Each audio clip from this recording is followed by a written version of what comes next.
Tuluyan ng umatras sa pagtakbo sa pagkasenador sa 2025 midterm elections ang cardiologist na si Dr. Willie Ong. Ayon nga kay Doc Willie, ang pag-atras nito ay dahil na rin sa lagay ng kanyang kalusugan.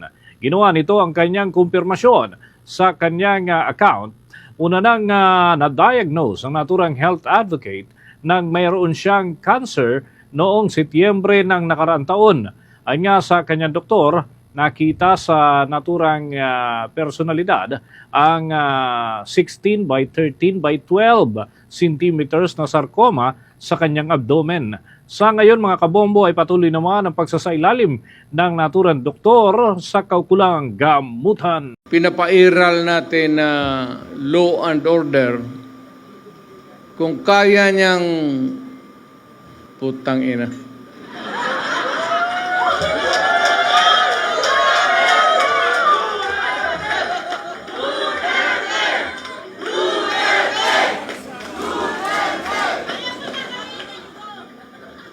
Alam mo kung ako ang durugista,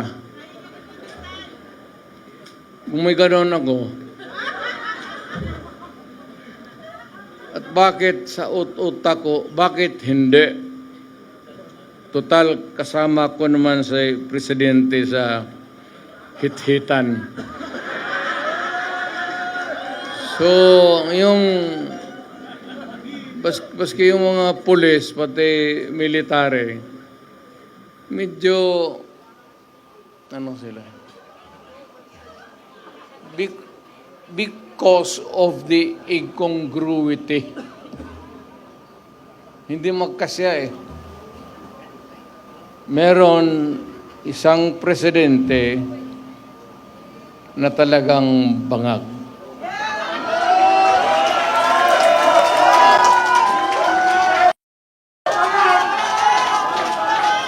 Hindi naman buang, pero yung bisyo ng droga, long term yan. Maging ulol si Marcos,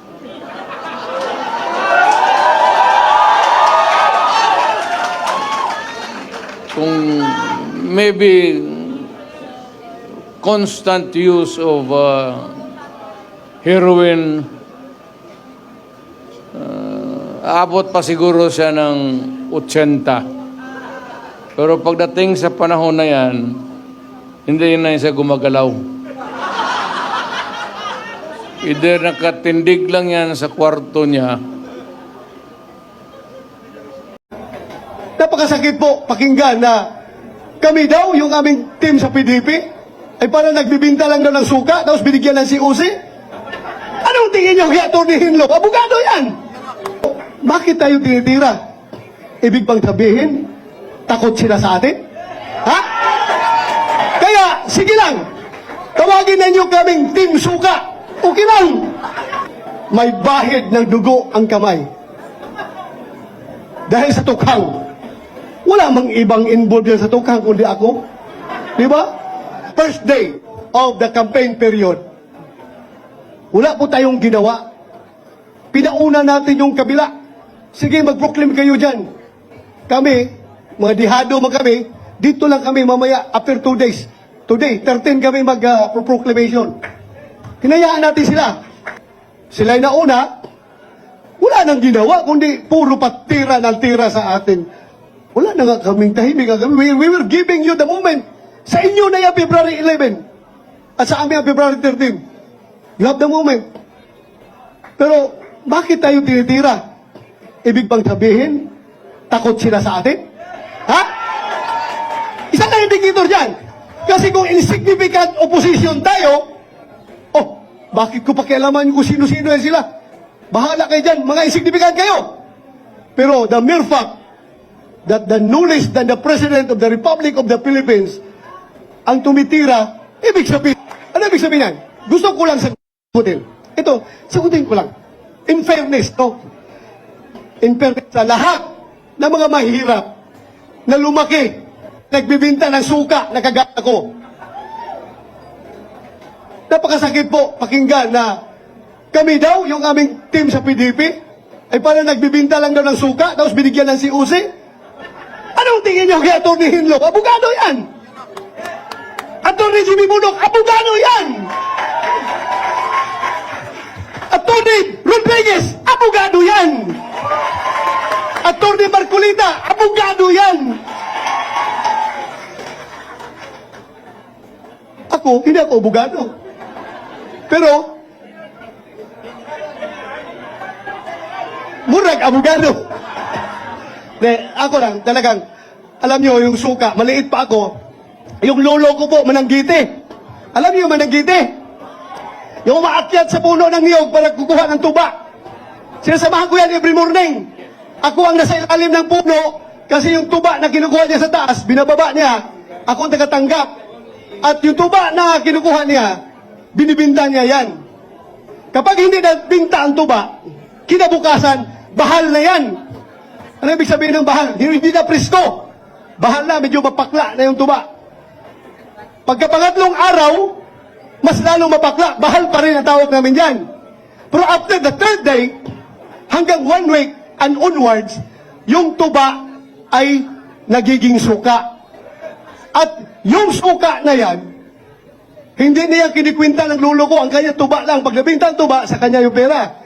Pero yung suka, sobra na, ako na magbibinta niyan. So, income ko na yon. Pambaon ko pag-eskwela. Nilalagay namin yan sa butilya ng bute ng lungnek. Alam niyo yung lungnek? Lapad, at saka yung lapad, yung tanduay. Lagay namin yan, di-display ko sa labas ng bahay namin para mabili ng mga kapitbahay na dumadaan. Kaya, huwag nating maliitin yung mga nagtitinda dati ng suka.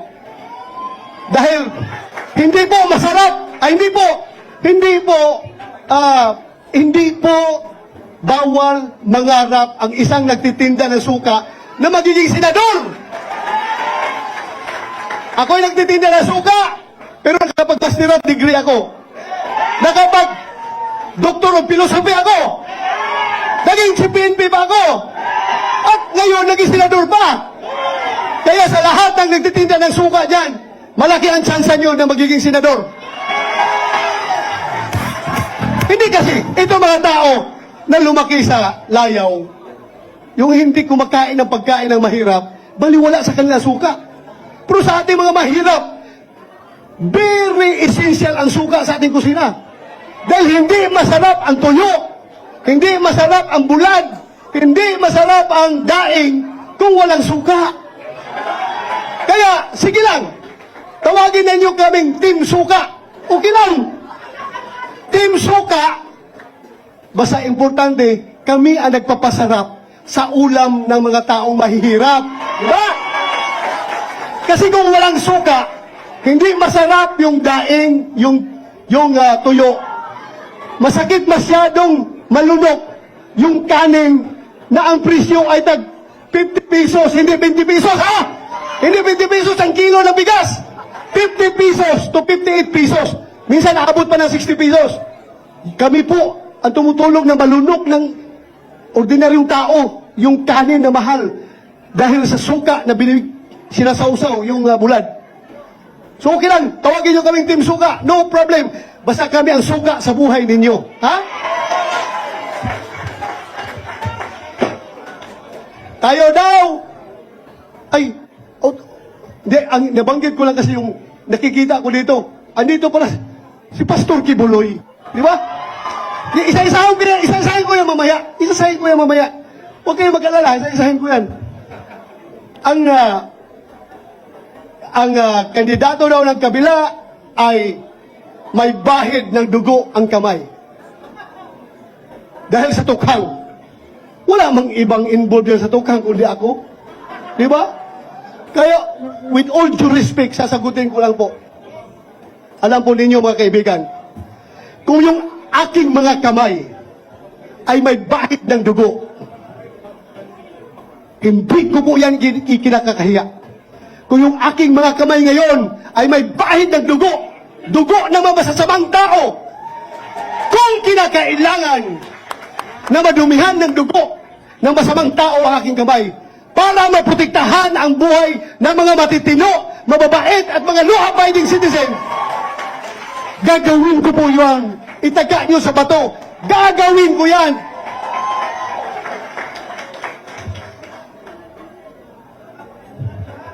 Alam nyo, ang Uplan Tukhang ay napakaganda po. Nung sinabi ko na wala kaming host, wala ang magsusuporta sa amin, wala kaming resources para mag-conduct ng rally. Wala po kami ang PDP Laban.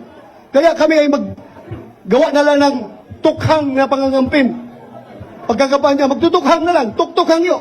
Puntahan lahat ng bahay na pwedeng kaya puntahan, katukin. At pag open ang pintuan, nakangisi yung may-ari. Oh, salamat. Makiusap ako, pwede niyong ibuto kami, mga PDP Laban at buong team ng suka. Tagapisanan niyo kami. Pero pag open ang pintuan, nakasimangot, sorry po, hindi po ka, okay lang po, alis kami. So yun lang po ang diskarte gagawin namin dahil wala kaming pundo. Wala kaming pundo. Kaya sundutin ko na lang rin yung sinasabi. Sinasabi kaya ni Atty. Jimmy Bundok na kami sa Senado, Senator Bongo, Senator Robin Hood Padilla at ako, wala po kami magagawa kahit anong gawin namin. Objection, Your Honor, Mr. President. Objection, Mr. President. O kung hindi kami pakinggan, kahit na mag-walk out kami, hindi, wala pa rin mangyayari. Dahil numbers game yan. Majority rules. At lang kami, we cannot the majority. Kaya, kailangan namin ang suporta. Kung kami pabalikin ninyo sa Senado, kami ni Senator Bongo, talagang kailangan namin na makakasama Atty. J.B. Hinlo, Atty. Rodriguez, Atty. Raul Lambino, Atty. Marcolita. Napakagaling na abogado. Kailangan natin. At ang pinaka-importante, si Pastor Apollo Kibuloy. Kahit na kaming lahat ang lahat ng kasama namin ay mga abogado, kailangan pa rin natin ng man of God para sa aming spiritual na direksyon. At si Philip Salvador, kailangan natin isama. So yun lang po ang pakiusap ko sa inyo. Dagdagan ninyo kami. Kung ibalik nyo kami doon, dagdagan nyo kami sa aming mga kasamahan. Yun lang po. Maraming salamat. Magandang hapon sa ating lahat.